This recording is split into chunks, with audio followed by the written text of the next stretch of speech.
Então, assim, uma questão que você tocou bem aí, que é a questão da humanização. E eu, quando estou nos clientes e eles vêm falar comigo sobre humanização, eu digo o seguinte, tá, vamos começar um processo de humanização, entendendo a humanização do cuidando de quem cuida. Como é que está a nossa relação com nossos colaboradores? Como é que está a nossa relação com nossos técnicos? Porque eu não posso querer que ele dê o que ele não recebe. Tanto que nós criamos recentemente, Amanda, um treinamento específico para assistência chamado Inteligência Emocional e Humanização na Assistência. Justamente para quê? Para despertar a questão da inteligência emocional e da humanização no sentido de o que é humanização? Humanização é tratar o paciente com educação? Não, tratar o paciente com educação é obrigação. É obrigação sua quando sai de casa, quando acorda. Tratar todo mundo com educação. Mas qual é a lógica dessa humanização? Por que se fala tanto em humanização? Como é que a gente aplica técnicas para a humanização? E como é que eu posso pensar em humanização sem pensar em inteligência emocional, sem pensar em desenvolver novos comportamentos, em pensar em ressignificar comportamentos, ressignificar pensamentos das pessoas? E aí, como é que eu posso olhar tudo isso sem desenvolver, eu vou usar agora a sua expressão, um olhar sistêmico para o meu ambiente?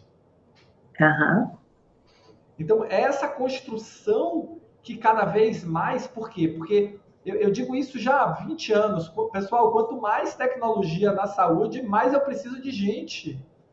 E nós não podemos substituir as pessoas por tecnologia. O que nós temos que fazer é usar a tecnologia para desenvolver características humanas das pessoas. E agora a inteligência artificial vem demonstrar isso profundamente, porque o processo de conhecimento ele vai virar commodity. Então, assim, o processo do conhecimento acumulado pelo médico, pela enfermeira, isso vai virar commodity. O que vai fazer a diferença? É como se aplica esse conhecimento. Exato. O chat GPT está aí para provar isso, né? Para provar isso. O chat GPT é o comecinho da história, assim, tem 6 meses, é ano da história. Então, assim, e a inteligência artificial, ela gera nova geração de inteligência artificial. É diferente dos outros componentes de tecnologia que você gera um e você gera outro. Não. A inteligência artificial, ela gera e ela mesmo se regera. Ela gera a próxima versão. Então, a evolução disso vai ser muito rápida.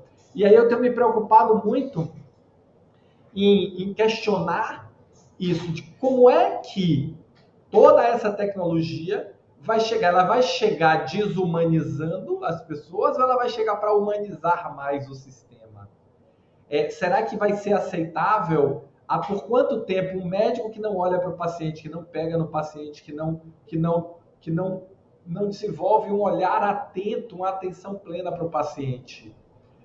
E eu estou falando do médico como um exemplo, mas podia ser um enfermeiro, podia ser um técnico, qualquer profissional assistencial, quando na verdade o foco dele ali é assistência. E dentro do próprio conceito da Organização Mundial de Saúde, saúde não é só cura da doença, tem todo o aspecto social, psicológico, emocional para tratar disso. Então, as nossas organizações, elas estão num processo de se reinventar. E quando eu vejo a gente falando aqui sobre direitos sistêmicos, sobre aspectos sistêmicos, por quê? Porque hoje uma das coisas que mais falta, sobra técnica e falta gente. Gente no sentido não de identidade, mas de humanização do processo. Humanidade, pronto, humanidade do processo.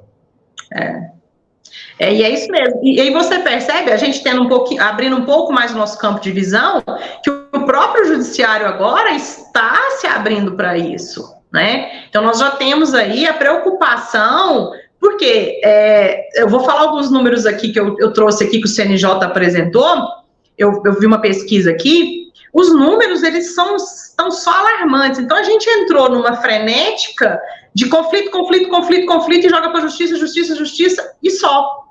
Agora a coisa está entrando em colapso. Ela está colapsando. E aí nós vamos ter que fazer o quê? O caminho inverso. Vamos sentar para conversar, gente?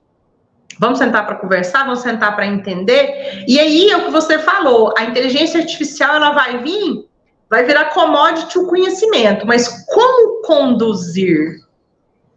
Como resolver? Como ouvir? Como falar? Como olhar?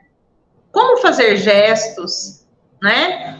Porque o robô, o computador, ele vai te dar a resposta pronta para o que você perguntar. Mas e aí, como interpretar? Como trazer aquilo para a realidade e como dar a solução final?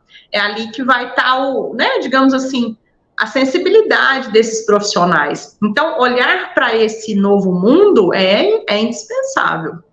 É indispensável, né? O professor nas escolas, para você ver, o professor já não mais detém o conhecimento. Na minha época, na sua época, o professor é que detinha o conhecimento. Hoje, o professor ele é meramente um manipulador de conteúdos, né?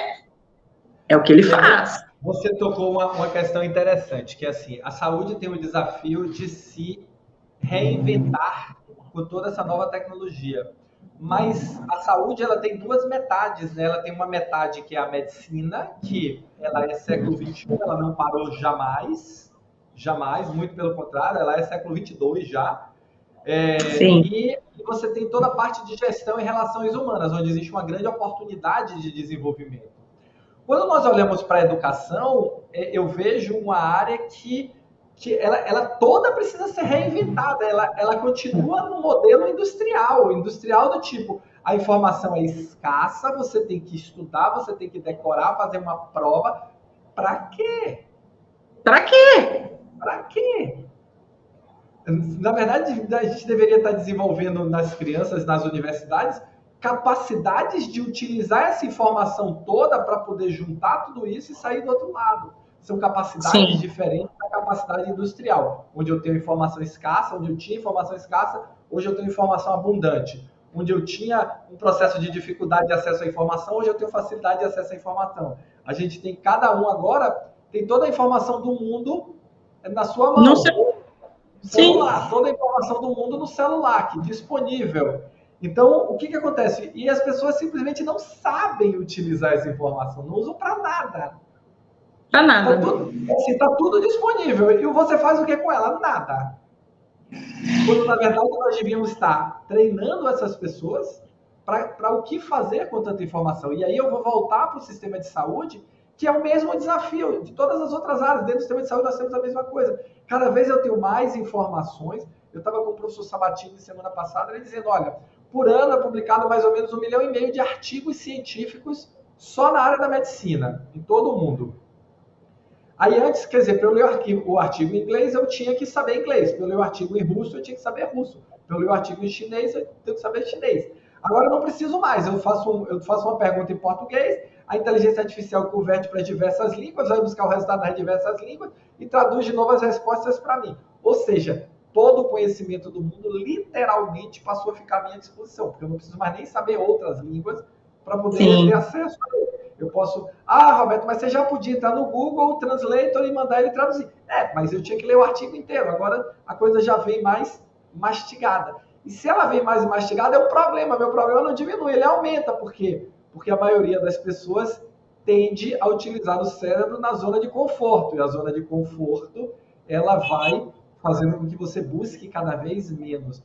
Vai ser um desafio. Nós temos hoje pacientes que já vão olhando no Google. Agora ele vai perguntar para o chat GPT. O médico está dizendo isso. Ele está aqui já. O chat GPT, o que você acha? O médico está falando certo? E os médicos, como é que isso vai acontecer? Os radiologistas, que as máquinas já estão dando os laudos com uma precisão muito maior. O biomédico, o bioquímico, que o laboratório, a máquina já dá o laudo, ele só faz olhar de distorção. Quer dizer, quantas profissões vão acabar, quantas profissões vão surgir a partir disso? E nós temos pessoas que não estão preparadas, não sabem o seu papel. Eu vou voltar para o sistêmico agora. Não sabem o seu papel, não conseguem se enxergar dentro de um sistema, não desenvolvem escuta ativa, esquece que Deus deu a gente 2 ouvidos e uma boca. E aí quer falar mais do que ouvir. É um conflito atrás do outro esse processo, né?